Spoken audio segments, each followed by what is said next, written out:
Да, се враќаме во студиото. Тука е, како што кажавме, поранешниот армиски генерал Димче Петровски. Добро дојавте, генерале, во студио 10.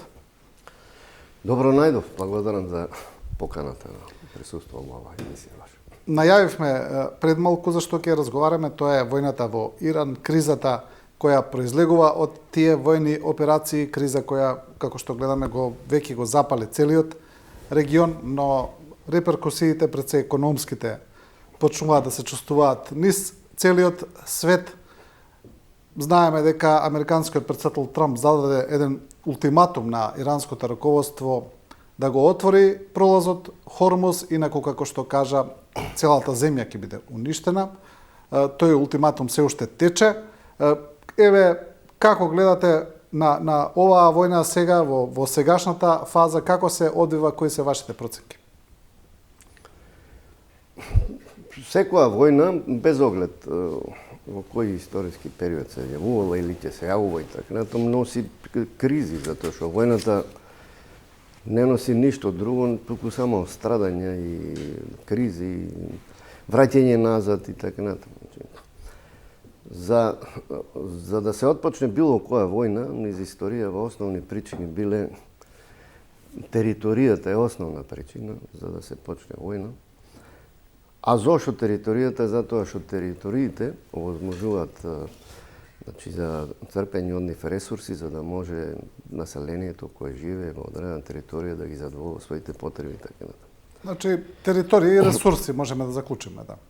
Значи, исклучува територијата. Порано во историјата имало и други војни што се воделе од други причини, која биле тогашни кралеви, цареви и така, па некој на некого принцезата ја земал, па овој сега ќе се ранчира. Сај да ги тргнеме тие работи настрана. Основна причина е ресурсите, односно територијата која ги содржи тие ресурси.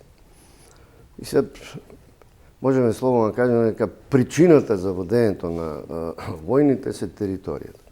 И сега што ќе биде повод за да се отпочне одредена војна, па ќе се најде и нешто што ќе биде повод, а у позадината секогаш е тој интересот. Едноставно во прашање е математика, ништо друго.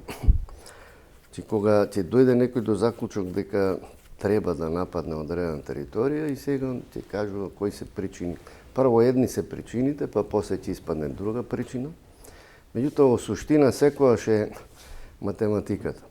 Еве, ако погледаме ние малце уназад месец-два, прво беше дека причината за војната ќе биде затоа што Иран има опасност да произведе атомска бомба, односно нуклеарна бомба и така натаму. Како одеше времето понатаму, сега тоа е уништено, не може да направи нуклеарна бомба, ама сега доаѓа до преден план. Според мене, суштината и прашањето е нафтата. Во денешно време многу е важно која контролира нафтата во светот. Затоа што, знаете, јас пред малку кога реков математика. Да, тоа сака да ја потпрашам, бидејќи тоа е интересно. Да, и точно ќе видите за која сума станува збор, односно кои се тука големите интереси и така натаму. Знаете, кој ќе видите кој колку нафта троши на ден, пазете, значи колку барели на ден се трошат. Само еден податок ќе ви кажам. Значи Кина како една од најголемите држави, не по територија, него по бројна состојба Индија, Кина троши 17 милиони барели нафта дневно. И сега кој ќе погледате колку е тоа голема цифра, ајде да погледаме и другите 10 држави кои најмногу трошат, меѓу кои испаѓа Соединетите американски држави, се на врвот тие најмногу трошат. Па потоа најмногу троши Русија, па Индија. Па замислите колку е тоа голема цифра која ќе видите дневната потрошувачка на нафтата. И не е sejedno кој ќе има контрола над таа над нафтата, нели, во светот. Сега, ако погледате една друга работа, видите, ако ги погледаме првите 10 најголеми производители на нафта, не само производители на нафта, него првите 10 држави кои имаат најголеми резерви на нафта, проценети во милиарди барели, ќе видите точно за што станува сега овде збор. Значи, сега јас вака ќе наведам неколку податоци. Да речеме, можеби некој не знае, ама Канада како држава е една меѓу водечките за резерви на нафта што поседува. Венецуела, Саудиска Арабија, Иран, Ирак, Русија. И тие десетина, тука е главната концентрација на нафтата во свет. И кој ќе, сега еден податок ќе ви кажам дека Саудиска Арабија има резерви на нафта околу 300 милиарди барели.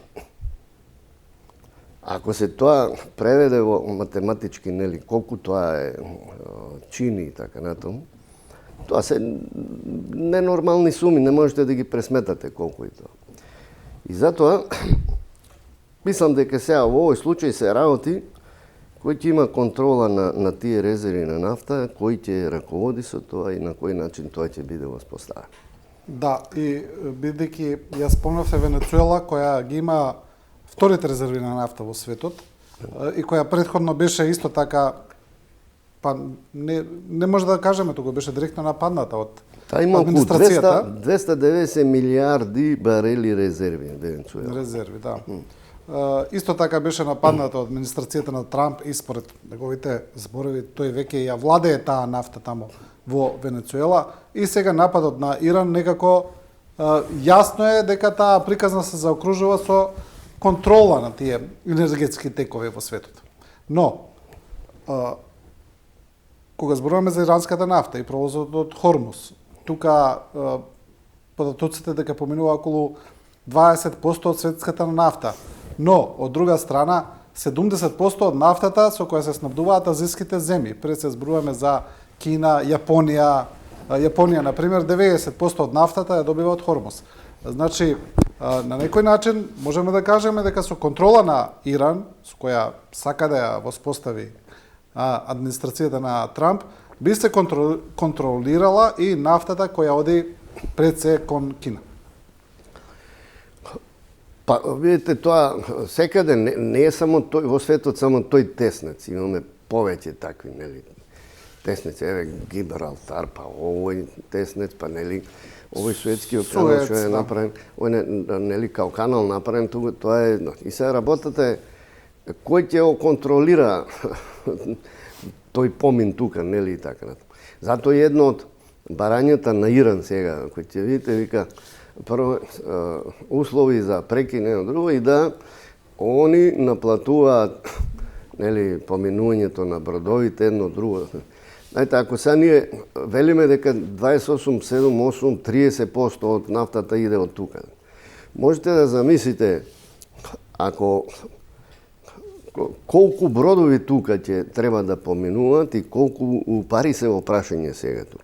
Затоа вели еден од условите што Иран вели да за прекинот, меѓутоа да го контролираме тој Хормузски теснец и да наплатуваме за тоа и со тоа да обновиме ова што е направено штета од досегашниот борбени дејства и така натаму. Затоа ја преска реков дека се ова математика. И математички ќе заврши ова. Договорот ќе заврши со математика. Да, ајде да ве прашам вака, како гледате на целата операција која се спроведува од страна на Соединетите Американски држави и Израел, кои имаат две различни имиња за операцијата, но ја спроведуваат координирано. Еве, месец дена сме отприлика од оваа војна, од нападот врз Иран. Како гледате од еден, да речеме, војно-технички аспект на самата операција во однос на спроведувањето, на исполнувањето на целите кои им се зададени и на сето ова што се случува? Значи, фактичка состојба е дека армијата на Соединетите Американски држави е доминантна, нели, во светот по опременост, по тоа за обученост зависи за кои операции станува зборот. И обуката е континуиран процес и се спроведува обука во зависност од она со што сакате да се справите, така да. Има универзални, основни работи, што да речеме треба одредени војни структури да ги знаат, меѓутоа тоа понатаму се спроведа друга обука во зависност од тоа со кои ризици треба да се справи одредена армија. И сега неспорно е тоа као фактичка состојба дека тие се материјално и пософистицирано и со пософистицираност подобри и така натаму за разлика од Иран. Не се работи овде за тоа. Ете, ако вие влезете во одредена војна, вршите проценки што вие располагате, со што располага непријателот и така натаму, и вие цените дека имате надмоќ. Не дека нема и вие да претрпите некои загуби и така натаму, меѓутоа имате надмоќ, нели? И во море, и во воздух, и во нели во големина на материјалните средства, и вие тоа го правите. Работата не е во тоа вие со што ќе водите војна, колку ќе сврлите ракети и така натаму и да го непријател ставите на колено. Знаете, тука не завршува таа работа. Можеби ќе заврши времено. Меѓутоа, ако одите со намера него да го поробите и така натаму, вие тоа е многу долгорочен процес. Имате војни во светот кои биле една држава друга толку срозала да мислеа дека нема повторно се нели таа поврати во живот. Меѓутоа не е така. Значи работава е, ајте сега, пред да дојдете до одредена одлука да нешто направите, мора да гледате малце долгорочно. Оти се не може да со толкави големи сили, толку пари едно друго да остварите некои краткорочни цели. Тоа се просто нема смисла тоа. Значи мора да има некоја долгорочна прогноза што би било, кога би било. Сега, значи ако за тоа јас и не би сакал да зборувам дали е Соединените Американски држави воено, дали се понадмоćни од Иран. Тоа е факт, тоа е точно. Ама не може ни од Иран да се очекува дека сега они ќе седат мирни и ништо нема да прават. Видите која реакција беше они. Сега они не можат од Иран да со ракети да ги гаѓаат Соединените Американски држави. Ама они сакаат да наштетат сега на Соединените Американски држави таму каде што имаат они интереси. А тоа се сите нивни околу тие нели соседски земји и така натаму и гаѓаат капацитети што ги има американската армија или Соединените Американски држави на тие територии. И тоа сега се случува. Па сега они ако се бомбардираат со ракети, они ќе ударат на Кувајт, ќе ударат на Катар, едно друго што кој друг начин на спротивставување ќе го имат него она да еве сега ќе се ние реваншираме за тоа. Нанесуваат економска штета која на долг рок Америка нема да може да поднесе. Тотално штетна работа. Ја од секоја што зборувал и ден денес пак истото ќе го кажам. Значи не треба во светов да има ни еден ден да нема војна. Ако треба, разговарате еднаш, па ако не постигнете договор, уште еднаш, па ако не уште еднаш и така натаму. Па ако не бива после тоа, па разговарате. Подобре е 100 години да преговарате за одредена работа, него ли еден ден да имате војна. Непотребни штети. А се решава со договор, со сила не. Оти силата се памти, многу долг период се памти. Да, за жал, мислам дека тука сите би се согласиле дека никој не сака војни дејства, тоа се страшни процеси кои носат само до разорување, до жртви, човечки, материјални последици кои не се бришат со години, а некогаш и со векови. Но за жал постојат, такво е човештвото, па еве ние сега ги анализираме едноставно состојбите. Генерале, може да се каже дека од целите кои се формално поставени од Вашингтон, а тоа е да речеме промена на режимот во Иран, тоа го кажуваат отворено дека сакаат. Уништување на иранската нуклеарна програма или одземање на таа програма од иранците. Сега ова отварање на Хормуз не може да се каже дека била првична цел, туку е повеќе како последица да речеме од војната, па сега се обидуваат тука нешто да направат. Но ние цели првенствени кои се освен, како што вие велите, контрола на иранската нафта, тоа е во ред, тоа е една генерална цел, но ги збројаме оние директните кои ги кажува, ниту тие не се остварени. Еве, се направи една операција за декапитација на иранското раководство, убиен беше и врховниот лидер Али Ханеи, низена генерали, команданти и така натаму, но таму немаме смена на раководството, се чини дека политичката состојба во Иран е прилично стабилна и покрај интервенцијата немаме ни уништување на иранската нуклеарна програма, значи тие цели колку што гледаме не се остварени се уште. Па како гледаме не се остварени и се видите вие може да направите некоја интервенција и да таму поставите да смените некоја власт и така натаму и да поставите некоја марионетска влада која ќе ги штити не интересите на сопствениот народ, ќе штити интересите на тој што ја поставил таа власт. Значи, суштината на сменување на власта не е ништо друго, не за да даде подобро владење во самата држава, него да владее во интерес на оние што ја поставиле таа марионетска власт. Иначе зошто не би имало смисла? Ајте сега, ако погледаме сега, ние примери, ајде што се десило во Венецуела, што се десило ваму, што се десило таму, и ќе видите, ајде логички да размислуваме. Вам не ви се допаѓа одредена власт во одредена држава и така натаму, и ние да се најдеме са во таа ситуација, да имаме некои интереси, тоа се смени, истото секој ќе го прави. Прашањето е следно, зошто тоа се прави? Значи, тоа може да се направи по пат на еден договор, без некоја главна доминација. Сега некоја комисија, ние ќе бидеме доминантни со нафтата во светот и така натаму, што не знам како ќе се одвива понатаму работата, меѓутоа имаш ти одредени други држави во светот кои исто таква некоја моќ, со таква моќ и кој ќе каже, па сега ова ќе биде вака, и тогаш, ајде ова ќе биде вака и така натаму. Знаете, пред некој ден, може има 5-6 дена, германски еден политичар го изјави следното. Веќе нема назад, вели, почнато е новата геополитичка распределба и така, и позиционирање и така натаму. И сега, знаете, сето тоа може да се направи и без вакви војни.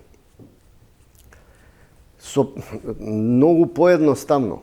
Денеска ниедна, не знам колкава сила на светот да е, ги нема сите потреби што треба да ги има. Она, значи, мора да се ослони на одредените ресурси во другите држави. Па нема држава која не е зависна, од која се може сама тоа. На кого нешто не му треба. Не му треба, не. На некој му треба нафта, на некој му требаат автомобили, еве не произведува, на друго, ние не произведуваме автомобили.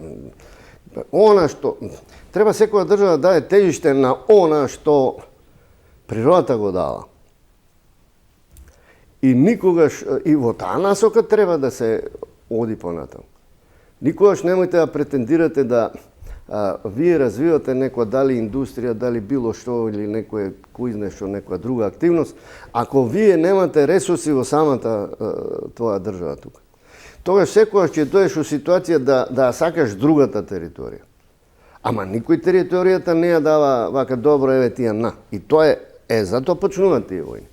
Да, но за жал ми се чини дека со државите исто како и со луѓето постои и алчност, постои и едноставно желба да се заграби се да контролираш и така натаму, и се повторува низ историјата, гледаме таа состојба.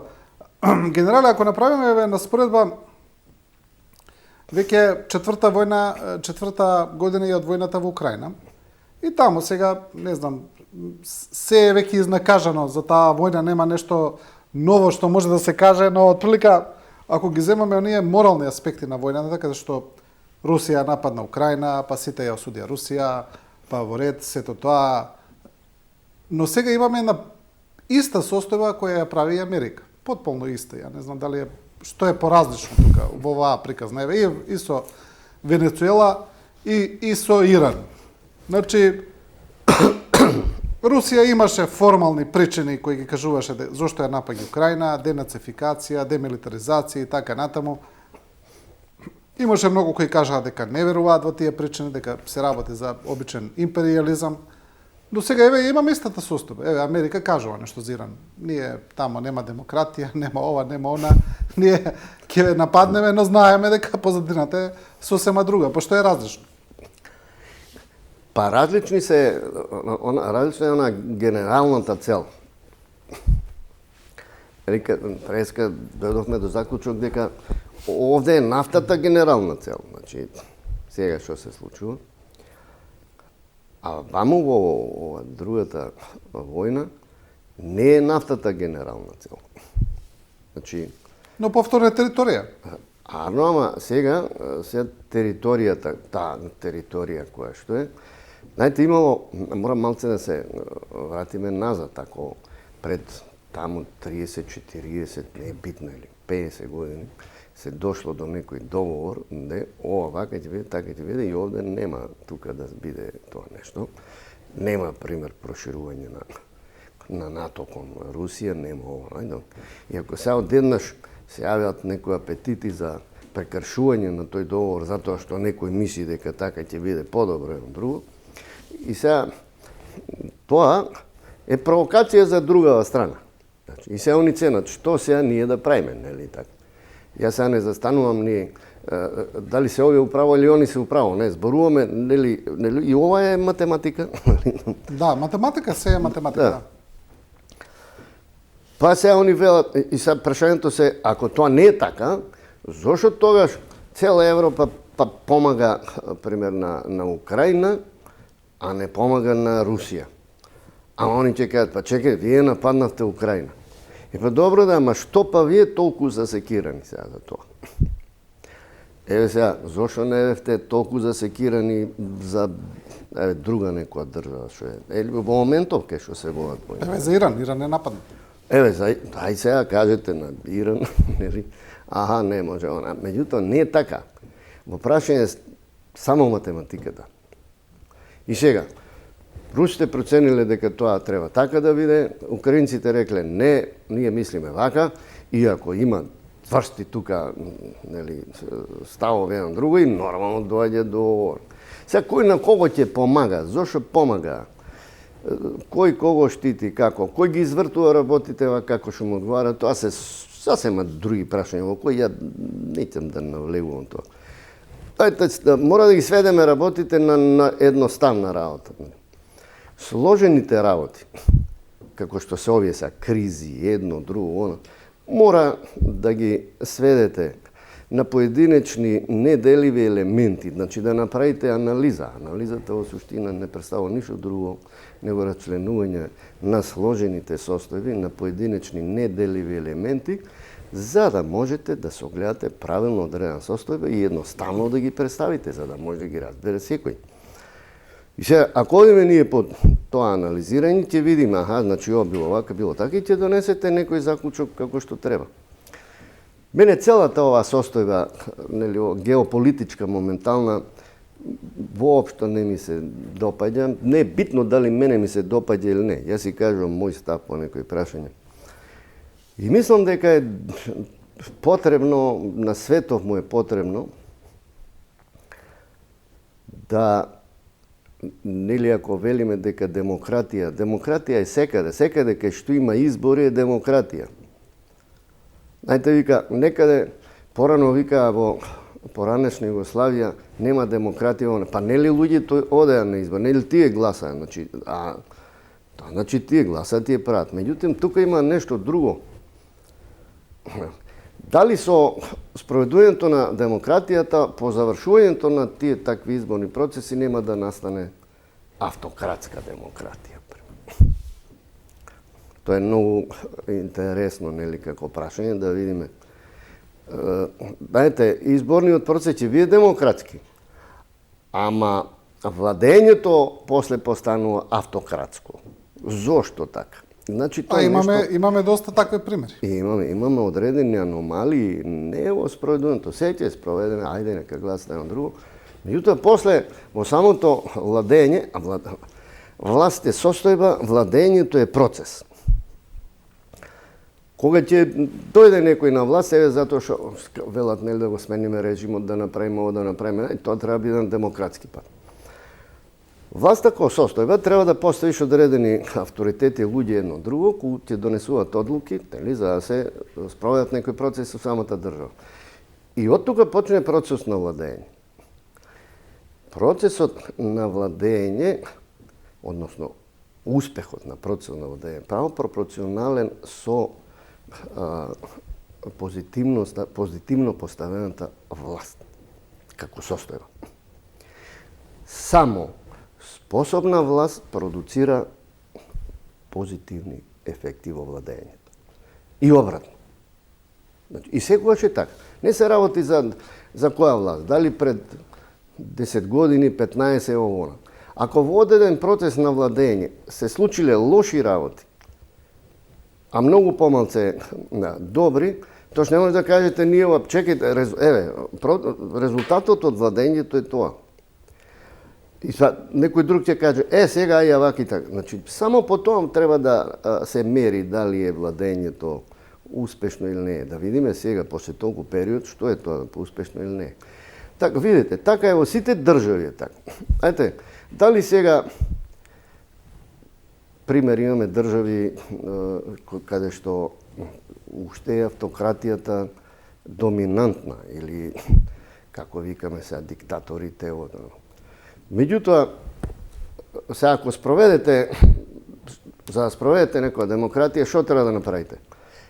Па сега вие треба да смените целокупната свест кај луѓето, каде што сакате тоа, и тоа они да го прифатат. Замислете ако една држава илјадници години живее на еден начин, со еден ментален склоп и едно друго. Вие не можете тоа за многу кратко време да го смените тој ментален склоп. Вие можете да видите како ќе се соработува со тој ментален склоп на одредени луѓе. Ама нема никаква причина да се доаѓа во војни, затоа што и после војната нема да го промените менталниот склоп кај луѓето. Да, и тоа тука е сега прашање на наметнување на волјата над друга држава или друг народ, или наметнување на начинот на кој што тие треба да живеат. Тука каде е правото? Да видите. Право, тука нема право. Знаете, колку пати сега ние слушаме. Со последните настани што се она суспендирано е меѓународното право. И сега тоа не го кажувам јас затоа што сум ја правник, јас слушам што правниците кажуваат. Ако имате вие една состојба така наречена меѓународно право, и ако имате многу договори нели направени врз основа на тие постулати на меѓународното право, и сега вие однеднаш ако земете да ги кршите, па ајде, кршиш тоа, па тоа е суспендирање на тоа. Тоа зошто е правено тоа меѓународно право. А суштината на меѓународното право е баш за тоа направено е тоа, нели, за да може споровите да се решуваат на мирен начин, со договарање, со праење, со постојање на тој правниот систем. Видите, не само меѓународното право, било кое право е збир на нормативно правни акти кои ги регулираат односите помеѓу луѓето, помеѓу институциите и луѓето, помеѓу една и друга држава, помеѓу една држава и разноразни мултинационални компании и така натаму. И тој збир сега на разноразни нормативно правни акти, ако е донесено кај релевантни тела и така, потврдено од нив и така, тоа треба да се почитува. Ако тоа не го почитуваш, па тогаш веќе зошто е тоа направено, да почнеме да правиме нови нормативно правни акти и да кажеме дека доминација на силата ќе биде главна во меѓународното право. За жал, генерале, ми се чини дека е така, но еве, ако се вратиме историски, после Првата светска војна е направена Лигата на народите и таа е направена токму затоа за да спречи идна таква нова светска војна. Но по периодите помеѓу двете војни знаеме дека таа Лига на народите не функционираше и дојде и до Втора светска војна. После Втората светска војна повторно имаме една историска репетиција, се прават Обединетите нации, кои можеби во еден период и функционираат на некој начин, но еве гледаме последниве децении, тие постојат, тие функционираат, но немаат никаква тежина, никаков ништо не произлегува од нивните одлуки, ништо не може да постигнат, ништо не може да сменат. Можат само декларативно да осудат нешто и толку.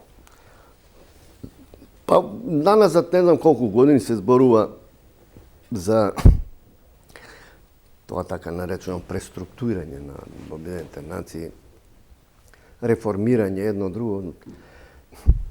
Видите, ако тоа е многу добро како идеја, некој што започнал да се занимава со таа проблематика дека треба да има во светот одредена некоја институција, организација и така натаму, кој ќе ги обединува народите, кој ќе спречува конфликти, кој и така натаму, и сега кој се земе повелбата на Обединените нации и кој ќе земете да читате тоа, многу се е напишано, тоа и се е во ред и се така треба да биде. Меѓутоа, како иде време сега наму, се повеќе и повеќе тоа веќе како да прави некоја стега таа повелба за амбициите на некои држави во светот и така натаму. И самиот факт дека, видите вака, само со Обединените нации имате 5 постојани членки на Советот за безбедност кои имаат право на вето. Ако не им се бендисуе тоа, они ќе кажат против, но се донесе тоа, разбирате. Самиот факт кога некој има право на вето во однос на другите, говори дека до овде може таму, ајде прифатим, од тука натаму не може. Значи тука тоа се губи смислата. Од друга страна пак замислете една релативно мала држава, за мене терминот мала држава не представува да се они мали како народ, нели, како мали територијално и бројчано и така натаму, меѓутоа големи, нели, како чувство, како оно. И сега таа може заради своји интереси да ги кочи интересите, пример на Кина. А и тоа не би било, нели, така и сега да се чека, нели, со консензус да биде, за да, сега, као што имаме сега проблем со Европска унија, нели, консензус и сега не може доди, затоа што овој се инајти, или овој прави вака, овој не ќе вака, овој така, тоа се страшни работи. Значи, би требало луѓето што се занимаваат со таа проблематика, нели, за Организација на Обединетите нации, со меѓународната политика, со меѓународното право и друго, од сега понатаму, нему да мислите сега, ако седнат на едно, па ќе решат тоа прашање. Не. Треба да има тука волја сите членки на Обединетите нации за тоа такво нешто да се направи. Во овој момент, значи, Советот за безбедност број 15, нели, и они се менуваат таму на колку, тие 10 само се менуваат, а овие 5 остално остануваат.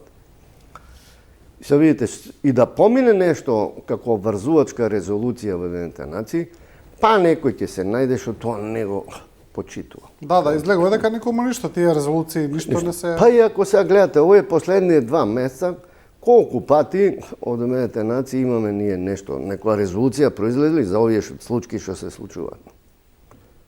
Ништо. Ние само ќе добиете некој соопштение така, пример Обединетите нации сугерираат да не се употребува сила на цивилното население, знаете, као проформа нешто ќе да, декларативно, декларативно и така. Добро, генерале, ајде малку за нас да видиме состојбата. Може ли, бидејќи видовме дека во регионот имаше некои предупредувања за можни терористички напади во Бугарија, во Албанија, поврзани тамо со базите, со американците, со НАТО бази. Имавме напади на Кипар, на британските бази тамо од Иран, некако и Грција се спомнува како земја која постои ризик да биде нападната, некако се е тука околу нас. Во однос на нашата, да речеме, безбедносна состојба во контекст на оваа иранска криза, постои ли опасност некаква по нас и по регионот? Па, ние скоро имавме од нашите авторитети кои се задолжени да следат или да соопштуваат за безбедносна состојба, кажат дека во моментов ние сме безбедни, дека немаме некои конкретни показатели за да имаме некое чувство на небезбедност и така натаму. И тоа е во ред. Меѓутоа, знаете, во сите војни, поготоа ако што повеќе и повеќе замав земаат, има, ја тоа го велам така наречено преструктурирање или нели праење одредена така групација на одредени земји кој каде се определи доди и така натаму.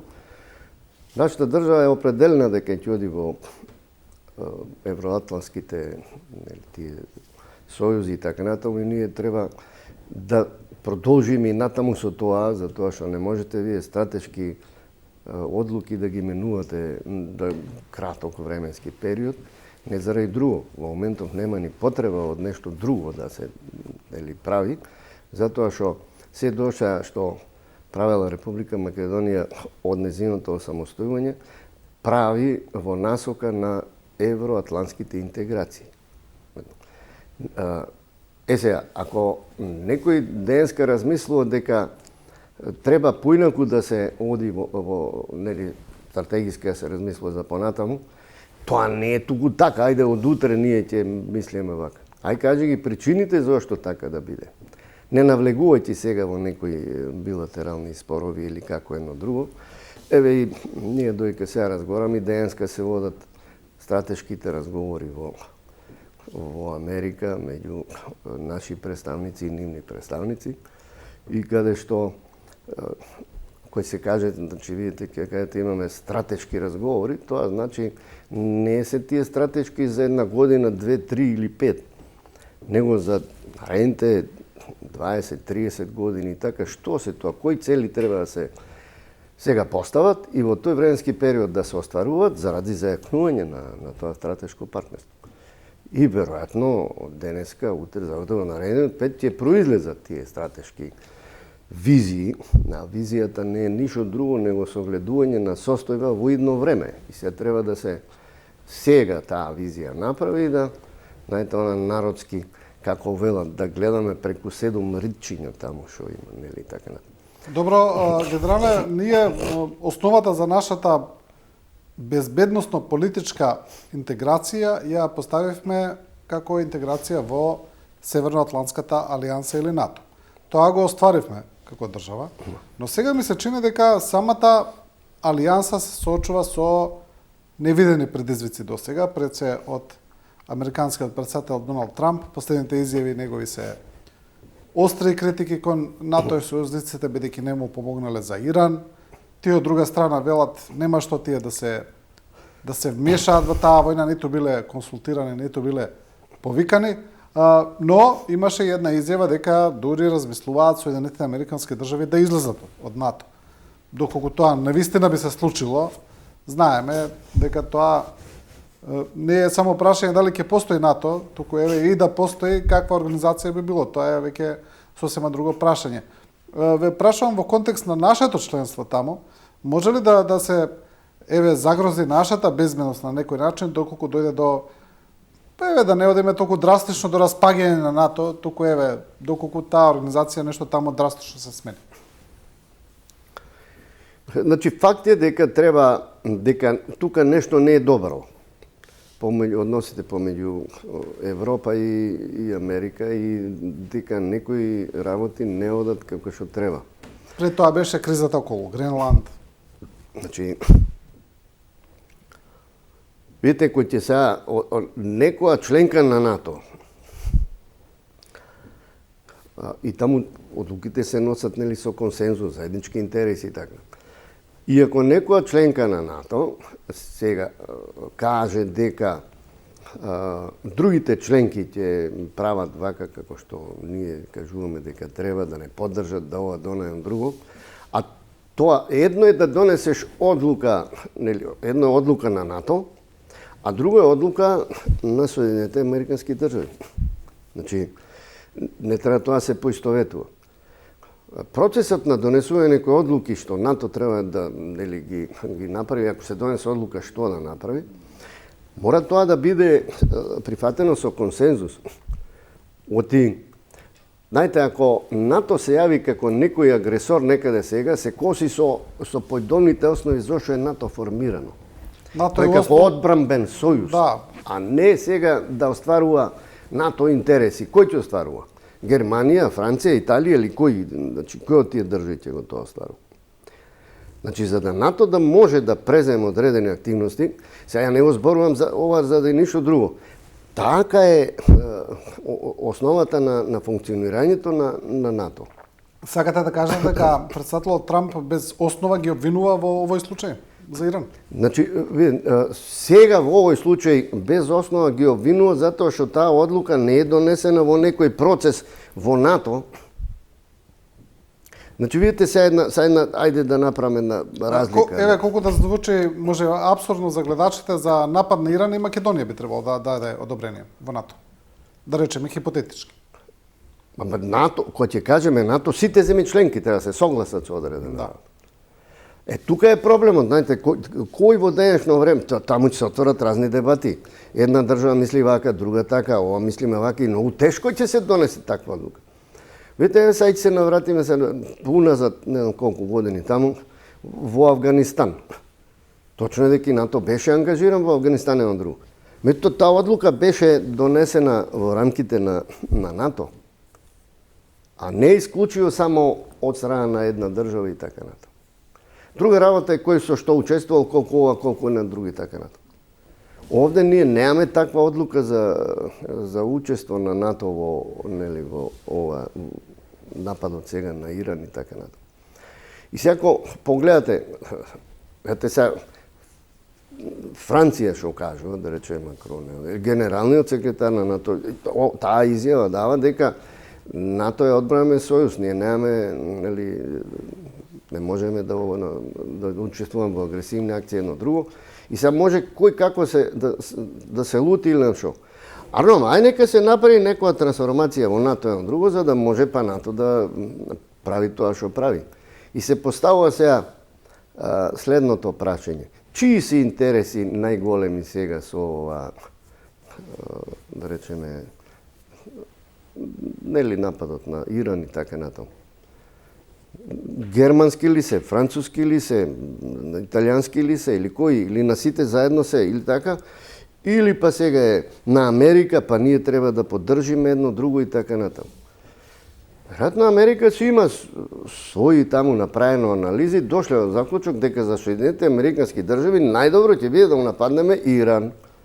Они си донеле таква одлука и они си тераат по таа одлука и така натаму, ама и сите други па сега држави во зависност од нивните па сега интереси, нели? И они се излегуваат со своји ставови и така тоа си води. Значи, знаете, солидарност. Во сојузите нема солидарност, само интереси има. Зошто некој треба да прати луѓе за тоа и тоа таму и така натаму. Да. Добро, генерале, за крај едно прашање кое повторно се реактуализира и актуелно е последниве неколку години, враќање на војниот рок. Што мислите за тоа? Еве гледаме дека во соседните земји веќе почна, Хрватска веќе почна и првите регрути да ги прима, ми се чини и соседна Србија. Кај нас дебатата реално не се отвори на некое институционално ниво, освен вака во некои ТВ емисии. Што мислите вие за тоа прашање? Тоа ја што мислам по тоа прашање сум го кажал уште пред повеќе од 15 години, кога има, нели, од почеток на армијата, па разни трансформации, па едно друго, и тоа ја сум го кажал дека може да не е добро да кажам неопходно, ама потребно е да се повторно воведе во нашата држава регрутна обврска. Знаете како го гледам ја? Прво, има повеќе причини зошто ја тоа така сум го кажал, и зошто и ден денес и сега ќе го кажам така. И на последно место доаѓа одбранбената причина, да кажам, нели, или воената причина. Прво, тие млади луѓе треба да дојдат во војска, да се научат на ред. Не ме сваќате повратно. Она сега баш војнички ќе зборувам. Да. Не политички, не. Да. Значи да легне вечер во 10 часот. Да стане са вајле, ај не у 5, во 6 саат. па да си го намести. Ги штедите малку овие нови рекрути, ние кога бевме во 5 станувавме. Ајде, затоа рекол, ај нека биде. Ајде, сега може во 6. Ајде, малце, по-нежни се, не би така. Па да си го намести креатот, па да се избричи, да се среди, да се дотера едно друго. Па да оди на доручек да доручкува, па и се врати, па физкултура да направи 15-20 минути и после тоа, ајде смотра да се види како изгледаш. И после да зема да се занимава со нешто, нели? Некоја обука, не знам каква обука, сега тоа ќе биде, не знам шо. Него ќе биде основна обука, да се запознаете 95% од млади луѓе да не фатиле пушка во рака, значи од 18, 19, 20 години, или ако фатиле за сосема други некои неубави работи. И тоа е едната работа. Втора работа е да се запознаат младите луѓе меѓусебно. Дали вие знаете дека има сега млади луѓе, па ќе кажам, од Кичево никој пат не бил во Кочани. Нич знае некој таму. Или обратно, од Кочани во Кичево. Од Охрид некој во Струмица не бил. Нема, не се знаат младите луѓе.